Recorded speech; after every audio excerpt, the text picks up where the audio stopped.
take me for what I am.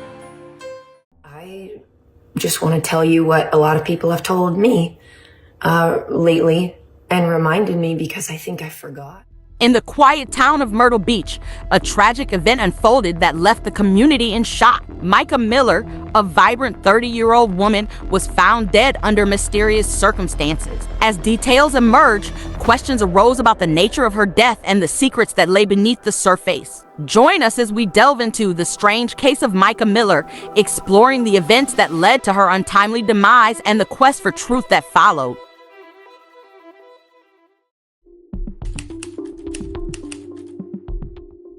On April 27, 2024, the serene surroundings of Lumber River State Park in North Carolina became the backdrop for a tragic discovery. Mica Miller, a 30-year-old woman from Myrtle Beach, South Carolina, was found dead from a gunshot wound. Authorities quickly ruled her death a suicide, citing evidence of a self-inflicted gunshot wound. Mica was the estranged wife of Pastor John Paul, J.P. Miller, leader of Solid Rock Church in Myrtle Beach. Their marriage had been tumultuous, with Mica filing for legal separation just days before her death. She had accused JP of abuse and manipulation, leading to a strained relationship. Surveillance footage from April 27 showed Mica purchasing a firearm and ammunition from a local pawn shop. Later that day, she was seen at a gas station before heading to the state park. A 911 call made by Mica indicated her intention to end her life, corroborating the suicide ruling.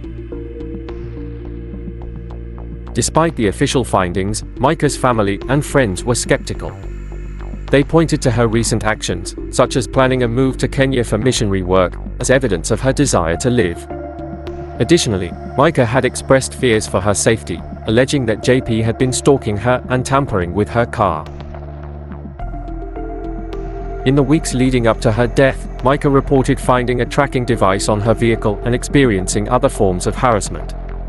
She confided in her sister, stating that if she were ever found dead in such a manner, JP would be responsible.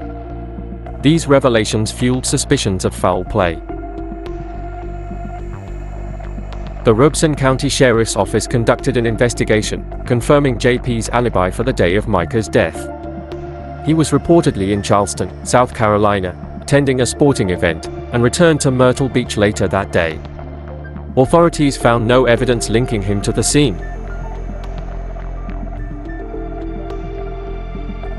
However, the FBI became involved, conducting a search of JP's home in November 2024. The nature of their investigation remains undisclosed, but it indicates ongoing scrutiny into the circumstances surrounding Mica's death. Adding to the controversy, JP was arrested on November 6, 2024, for allegedly assaulting a protester outside his church. The protester was part of a group seeking justice for Mica, highlighting the community's unrest and suspicion. Mica's death has sparked widespread debate and speculation. While authorities maintain it was a suicide, her family's allegations and the subsequent investigations have left many questions unanswered. The case remains a topic of intense public interest, with many seeking the truth behind Mica Miller's tragic end. Following Mica's death, her family pursued legal action against JP, alleging wrongful death and seeking justice for their daughter. In August 2024, a legal settlement was reached, with JP being appointed as the personal representative of Mica's estate. The terms of the settlement were kept confidential, and the family agreed not to pursue further legal action.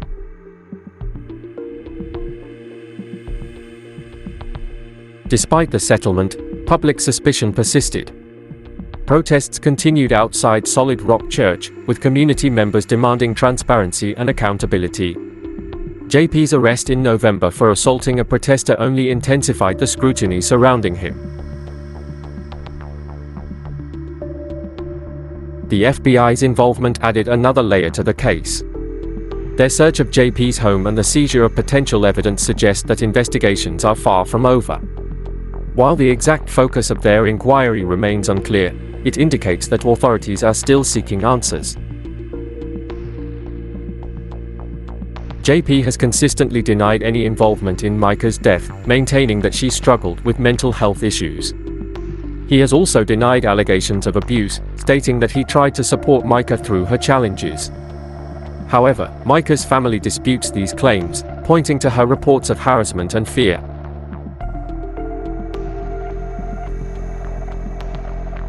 The community remains divided, with some supporting JP and others siding with Mica's family. The case has sparked discussions about mental health, domestic abuse, and the complexities of personal relationships. It serves as a reminder of the importance of addressing these issues openly and compassionately. As of November 2024, no charges have been filed against JP in connection with Mica's death. The official ruling of suicide stands, but the ongoing investigation suggests that the case is not closed. Authorities continue to examine all aspects of the situation, seeking to uncover the full truth. Mica's legacy lives on through the efforts of her family and friends, who continue to advocate for justice and awareness. They hope that her story will inspire others to speak out against abuse and seek help when needed. Their dedication ensures that Mica's voice is not silenced. The strange case of Mica Miller remains a poignant example of the complexities of human relationships and the challenges of uncovering the truth. It highlights the need for thorough investigations and the importance of supporting those who may be suffering in silence. As the investigations continue, the public watches closely, hoping for closure and justice. The case serves as a reminder of the impact of loss and the enduring quest for truth in the face of tragedy. In the end, Mica's story is a testament to the resilience of those who loved her and their unwavering pursuit of justice.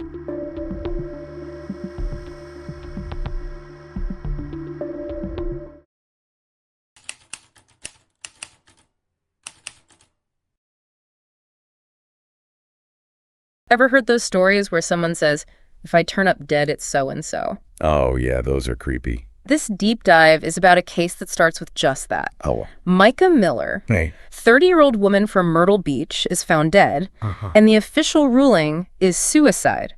Open and shut right. Right. Except Yeah. her family is absolutely convinced her estranged husband, J.P. Miller, is behind it. Oh, wow. And get this, he's the pastor of Solid Rock Church. Oh, my God. So we've got official reports, family suspicions, a whole community divided, and even the FBI sniffing around. It's like a real-life whodunit Exactly. with, like, extra layers of intrigue because of the whole pastor angle. I mean, who doesn't love a good mystery with a little bit That's of... when it involves someone you least expect. Okay, so let's unpack this. Okay. We know Mica and JP were married, Right. but things weren't exactly peachy keen. Yeah, to put it mildly. Yeah. The sources paint a picture of a relationship full of tension, with Mica accusing JP of abuse and manipulation. Oh, wow. She even filed for legal separation just days before her death. Talk about bad timing. Seriously. So it's April 27th, 2024. Looks. And Mica's body is found at Lumber River State Park in North Carolina. Cause of death, gunshot wound. Wow. The authorities find surveillance footage of her buying a gun earlier that day. And a 911 call, seemingly from Mica herself, Oh, wow. saying she's going to end her life. That's right. You'd think so. Right. And that's exactly what the authorities initially thought, but there are these details that just don't sit right. It's just... For instance, Mica's family is adamant she was making plans to move to Kenya to do missionary work. Wait, hold on. Yeah. So she was going to dedicate her life to helping others in another country, but decided to end it all. Right. Something doesn't add up. Exactly. This is what makes the family so insistent that suicide is impossible. Okay. They argue someone with such plans wouldn't suddenly decide to take their own life. That makes sense. Right. What else is the family saying? Well, they're also pointing to Mica's own words. Oh. She confided in her sister that she was afraid for her safety and believed JP was stalking her, even tampering with her car. Okay. And get this, she told her sister, if I'm ever found dead like this, JP did it. Chilling. Right. That's like straight out of a crime drama. I know. It sends chills down your spine. So did the police look into any of this? They did investigate. Right. The Robeson County Sheriff's Office confirmed that JP had an alibi for the day of Mica's death. Okay. He was apparently at a sporting event in Charleston, South Carolina, and returned to Myrtle Beach later that day. Case closed again. Not so fast. There's more. Oh, there's always more. I knew it. Remember how Mica suspected JP was tampering with her car? Well, she actually found a tracking device on it. No way. Yeah. Was that ever followed up on? We don't know for sure if it was investigated at the time, but this is where the case takes another wild turn. Oh, okay. Months later, Yeah. in November 2024, the FBI gets involved. Hold up the FBI. Yep. What are they doing in a seemingly open and shut suicide case? That's the million-dollar question. Yeah. They searched JP's home, but haven't revealed what they were looking for. Oh, okay. This sudden involvement definitely raises some eyebrows. You think they found something that contradicts the initial suicide ruling? It's certainly possible. Remember, the FBI usually steps in when there's a federal angle, Right. or when local authorities request assistance, Okay. often in complex cases. Gotcha. Their presence adds another layer of intrigue to this whole situation. So we've got a seemingly solid alibi, a chilling premonition, Yeah. and now the FBI on the scene. Right. Things are getting complicated. Yeah. But it gets even crazier. Oh, no. On November 6th, 2024, JP is arrested. For Mica's death. Not for Mica's death, though. Oh, okay. He's arrested for assaulting a protester Right. who was part of a group seeking justice for Mica. Oh, wow. This incident throws fuel on the already raging fire of suspicion surrounding him. I can only imagine. Okay, now this is where it gets really interesting for me. Yeah. We're talking about a pastor, Right. a figure of authority and moral guidance, Yeah. allegedly involved in violence. That's a huge contrast It is. to what people expect. Exactly. And then there's the legal settlement. Oh, right. In August 2024, JP and Mica's family reached an agreement. Okay. But the details are confidential. Interesting. The only thing we know is that JP became the personal representative of Mica's estate. Now, that's a detail that raises a lot of questions. Right. A personal representative is essentially responsible for managing the deceased person's assets. Why would the family agree to JP having that kind of control? Yeah. Especially given their suspicions. Maybe they felt they had no other choice. It's possible. Or perhaps there were other factors at play that we're not aware of. Right. It's definitely a puzzle piece that doesn't quite fit. Yeah. And it highlights the fact that we're dealing with a lot of unknowns in this case. So on the one hand, we have what seems like a straightforward suicide, gun purchase, 911 call alibi. Yeah. But then we have Mica's fears, Right. the tracking device, the FBI getting involved, Yeah. JP's arrest, and Yeah. this mysterious legal settlement. It's messy. It's a mess. Where do we even begin to make sense of all of this? That's where a deep dive comes in handy. I was hoping you'd say that. We need to analyze the evidence, Right. consider different perspectives, and try to piece together a more complete picture. Yeah. And that's exactly what we'll do in the next part of our deep dive. Okay. We'll delve deeper into the conflicting evidence, Sounds good. explore potential motives, Can't wait. and try to make sense of this tangled web of information. I'm hooked. This is one case that I won't be able to put down until we get to the bottom of it. I hear you. For our listeners, stay tuned because things are about to get even more intriguing. Buckle up, everyone. We'll be right back after a short break. See you soon. This alibi seems pretty solid, right? JP being in Charleston at the time of Mica's death. But there's a catch. Yeah, I was just thinking that. Remember that tracking device Mica found? That throws a wrench in things. For sure. Because to prove he had anything to do with it, investigators would have to establish a clear link between the device and JP, Yeah. which is a lot trickier than it sounds. Yeah, I'm guessing it's not as simple as just finding his fingerprints on the thing. Not at all. Right. Tracking devices, while often associated with fictional spy thrillers, Yeah. are increasingly accessible. Oh, that's true. I didn't even think about that. Legally linking one to JP would require demonstrating he purchased it, had exclusive access to it, Yeah. or that data from the device directly ties him to any suspicious activity. Right. It's a whole forensic investigation in itself. So even with the tracking device, it's still a bit of a he said, she said situation. Exactly. Ugh. And that brings us back to the heart of this deep dive. Okay. How do we sift through all this conflicting information? Yeah, that's the big question, isn't it? We've got the official narrative leaning towards suicide, but the family's account, coupled with those unsettling details like the tracking device and the FBI involvement, Yeah. just screams foul play. It's like trying to solve a jigsaw puzzle where someone swapped out half the pieces for ones from a completely different picture. Perfect analogy. Uh-huh. And that's where critical thinking comes in. Okay. We need to approach each piece of information, each claim, each piece of evidence with a healthy dose of skepticism. So how do we do that? Give me your expert tips. Okay, so first consider the source. Okay. Who is providing this information? Right. What might their motivations be? Okay. Are they trying to protect someone, advance a particular agenda, or simply share their perspective? Okay, that makes sense.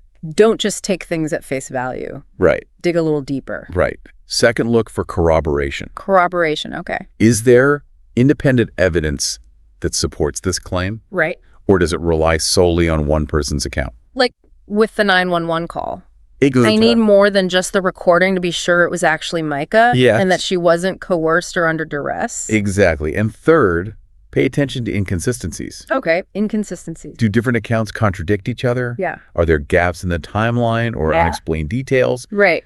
Those inconsistencies can often point to areas that require further investigation. I'm starting to see how complicated this whole process is. It's not just about finding the smoking gun. Yeah. It's about carefully evaluating every single detail. Precisely. And this case is a prime example of how public perception can muddy the waters. Yeah, how so? J.P. Miller being a pastor adds a whole other layer of complexity. Now, I don't know about you, but when I hear pastor involved in a scandal, my ears perk up. Like, hold my communion wine. Things are about to get interesting. You're not alone. Okay, good. Our brains are wired to associate certain roles, like pastors, with trustworthiness and morality. Right. But remember, everyone, regardless of their profession or social standing, is capable of wrongdoing. So how do we separate the pastor from the potential suspect? By focusing on the facts and evidence, just like we've been discussing. Okay. Don't let his position cloud your judgment. Right. Evaluate his actions and statements with the same scrutiny you would apply to anyone else. All right, so we're being critical thinkers, examining the evidence carefully, trying not to let our biases influence our judgment. But there's one thing that keeps nagging at me. What's that? What about motive? The age-old question, who benefits? In any investigation, establishing a motive can be crucial in understanding why someone might have committed a crime. So let's play armchair detective for a moment. Okay, I like this. Who might have had a reason to want Mica out of the picture? Well, the most obvious suspect, given the circumstances, is JP. Okay, JP. If their relationship was as troubled as the sources suggest, Right. and if Mica was truly planning to leave him, he might have felt threatened or desperate enough to take drastic measures. Especially if he stood to gain something from her death. Like control of her assets, for example. Right. But wouldn't that be a pretty big risk for a pastor to take? I mean, talk about ruining your reputation. It would be a huge risk. Right. But desperation can drive people to do things they never thought possible. Yeah, that's true. And let's not forget that power dynamics can play a role in abusive relationships. That's true. If JP was used to having control and authority, the thought of Mica leaving him and potentially exposing his secrets might have been unbearable. Exactly. But let's not jump to conclusions. It's important to consider other possibilities as well. Like what? Well, we don't have much information about Mica's personal life beyond her relationship with JP. Okay. But it's possible there were other conflicts or individuals she had issues with that we're not aware of. So we're back to those missing puzzle pieces. Yeah, There could be a whole side to this story that we haven't even uncovered yet. it's possible. This is why I love a good deep dive. It's like peeling back the layers of an onion, revealing more and more complexity with each layer. But sometimes it feels like we're just uncovering more questions than answers. That's the nature of any good mystery. True. And as we delve deeper into the remaining evidence, I have a feeling we'll encounter even more twists and turns. All right, I'm ready for the next layer of this onion. What else can we uncover? Well, there's still the matter of that legal settlement to unravel.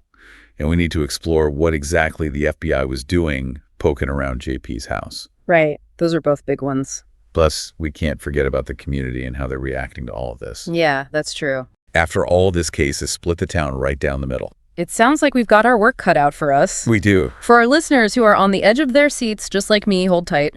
We'll be back to continue our deep dive into the strange case of Mica Miller. We've talked about the evidence, conflicting accounts, and even played a little armchair detective trying to figure out who might have benefited from Mica's death. A lot to unpack. But now let's shift gears and talk about something equally important. Yeah. Mica's legacy. Yeah, it's so important to remember the human side of this. Absolutely. And while the legal battle might be a tangled mess and the truth still elusive, one thing is crystal clear. Mica's loved ones are fiercely determined to keep her memory alive and fight for justice. They haven't wavered for a second in their belief that Mica would never have taken her own life. Yeah, it's truly heartbreaking. They've been relentless in their pursuit of a thorough investigation, Yeah, I've seen them on the news. organizing rallies, speaking to the media, Uh-huh.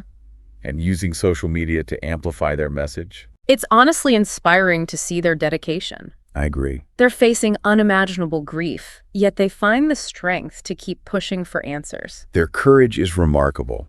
And it's important to remember that their fight isn't just for Mica, You're right. it's for all victims of domestic abuse. Exactly. By speaking out, they're breaking the silence, Yeah. challenging the stigma, and encouraging others to seek help. It's like their pain is fueling this incredible drive to make sure something positive comes out of this tragedy, and you know what their efforts are making a difference. They absolutely are. Mica's case has garnered national attention, It really has. putting pressure on law enforcement to ensure a thorough and impartial investigation. That's so important. It's also ignited a much-needed conversation about the complexities of domestic violence and the importance of believing survivors. It's a conversation that we need to keep having. Abuse thrives in secrecy and silence. Mica's family is shining a light on this dark corner, hoping to prevent other families from enduring the same heartbreak. And in doing so, they're keeping Mica's spirit alive. Yeah, love that. They're sharing stories about her kindness, her infectious laugh, her unwavering faith, and her passion for helping others. They want the world to remember her for the vibrant life she lived, not just the tragic way it ended. It's a powerful reminder that behind every headline, every case file, there's a human being with a story with loved ones who cherished them. Exactly. And brings us back to what we talked about earlier, critical thinking. Right. We need to be mindful of the narratives we're presented with, Yeah. especially when those narratives come from figures of authority or institutions that might have a vested interest in protecting your image. So as we reach the end of our deep dive into the strange case of Mica Miller, what are the key takeaways you want to leave our listeners with? First and foremost, always question. Question. Question the official narrative. Yeah. Question the official narratives and fallings. The motives of those involved, question your own assumptions. Truth is rarely simple, and it's often hidden beneath layers of complexity. Be curious, be skeptical, be your own detective. Exactly. Second, believe survivors. Domestic abuse is a pervasive issue that affects people from all walks of life. If someone confides in you, listen with an open heart and offer support. Don't underestimate the power of simply believing someone's story. It can make all the difference in the world. And finally, remember Mica. Remember her story, her strength, her unwavering spirit. Let her case be a reminder that we must never stop fighting for justice, for accountability, and for a world where every voice is heard and every life is valued. This case has been a roller coaster of emotions, from outrage to heartbreak to a glimmer of hope. And even though we might not have all the answers, yet one thing is for sure: the quest for truth continues. Mica's story is far from over. And as we close this chapter of our deep dive, I want to leave our listeners with this final thought. Okay. Mica's case, with all its complexities and unanswered questions, serves as a powerful reminder that truth matters, whether it's the truth about what happened to Mica or the truth about the systems that fail to protect victims of abuse. We must continue to seek it out, demand it, and advocate for it. Beautifully said. And for our listeners who have been captivated by this case, I encourage you to keep digging, keep asking questions, and keep the conversation going. Mica's memory deserves nothing less if you or someone you know needs help. Please reach out. You'll find resources listed in the show notes. Until next time, keep those minds curious and those hearts open